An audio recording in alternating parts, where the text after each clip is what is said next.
भुगतना पड़ेगा। अब जन समझना है कि उनके लिए क्या अच्छा है क्या नहीं। देखो, गुटबाजी कहीं भी हो वो उसका नुकसान तो होता ही है, और ये तो मेरे ख्याल में जो अपने आप को बहुत बड़ा बना के जो समझते हैं और चलते हैं उनको इस बात का समझना चाहिए कि जो है अगर हुए थे कहीं ना कहीं कांग्रेस को बुरी तरह से हार का सामना करना पड़ा, तो क्या मानते किस वजह से हार हुई है, किस प्रकार का चिंतन मंथन किया जा रहा है? उसके ऊपर समीक्षा करी जाएगी अच्छी तरह से कि क्या कारण हैं। और आप सब जानते ही हैं आजकल हालात हो क्या रहे हैं, सारे के सारे वो सारा का सारा जो है समीक्षा करी जाएगी। लेकिन सच्चाई ये है कि आज सारा देश जानता है कि हर चीज़ के अंदर जो है पूरे देश के अंदर सत्यानाश हो रहा है। बेरोज़गारी का इतना ज़बरदस्त आलम है, हमारे बच्चे पलायन करके विदेशों के अंदर जाके बैठ रहे हैं, यहाँ पे नौकरियाँ नहीं मिल रही हैं, पानी यहाँ पे नहीं मिलता, रोज़गार आपको नहीं मिलता, कर्मचारी जो हैं वो दुखी हैं, हर चीज़ से कोई विकास का काम नहीं होता। तो और फिर भी अगर वोट अगर वहाँ दी जाती हैं तो ये तो फिर लोगों से पूछना पड़ेगा, या फिर कहीं ना कहीं ज़रूर कोई ऐसा काम हो रहा है जो कहते हमें समझ नहीं आती। कहीं ना कहीं लगता कि कोई ईवीएम में गड़बड़ हो सकती है।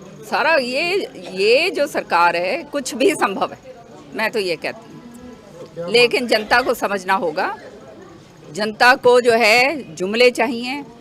ये जो है खाते के अंदर 3,000 रुपये जो है चुनाव के टाइम डाल दिए, सारी 5-10 साल जो हैं सिलेंडर जो हैं 1500 के दिए हैं, अब खाते के अंदर जाके डाल देंगे थोड़े बहुत पैसे और बाद में और करेंगे। तो जनता को अगर जुमले चाहिए और जो है बहकावा चाहिए तो फिर जो है उनको खुद ही भुगतना पड़ेगा। अब जनता को समझना है कि उनके लिए क्या अच्छा है क्या नहीं।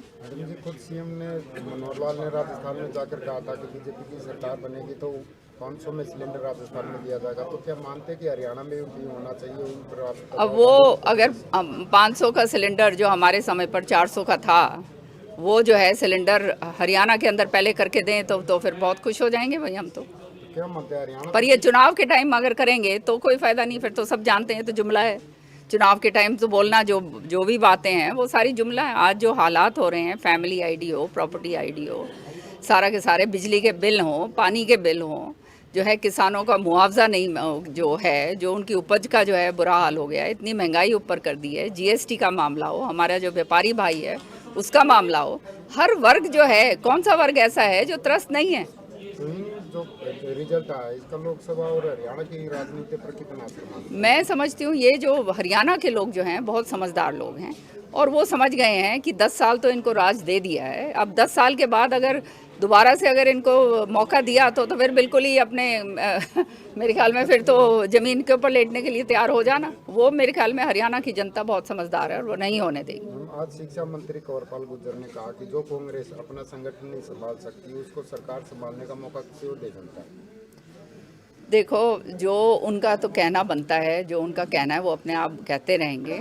जो हमारा काम है हम अपने आप करना है, तो उसके लिए हम बीजेपी के बारे में नहीं कहते कि उनका क्या संगठन और क्या नहीं। उनके बीच के अंदर 100 तरीके की जूत फसाद है। अभी अभी उनका वो जो है अध्यक्ष उनका हटाया, किस तरह से हटाया हम सब जानते हैं। तो ये सारी की सारी बातें जो हैं ये तो विपक्षी पार्टी कुछ ना कुछ तो कहेगी। तो मानसूनी गुटबाजी कहीं ना कहीं कांग्रेस के आड़े आती है चुनाव में। जो गुटबाजी है कांग्रेस को दिक्कत परेशानी करती है, हार का कारण बनती है गुटबाजी। देखो, गुटबाजी कहीं भी हो वो उसका नुकसान तो होता ही है, और ये तो मेरे ख्याल में जो अपने आप को बहुत बड़ा बना के जो समझते हैं और चलते हैं उनको इस बात का समझना चाहिए कि जो है अगर सारे इकट्ठे मिलकर चलते हैं तो उसका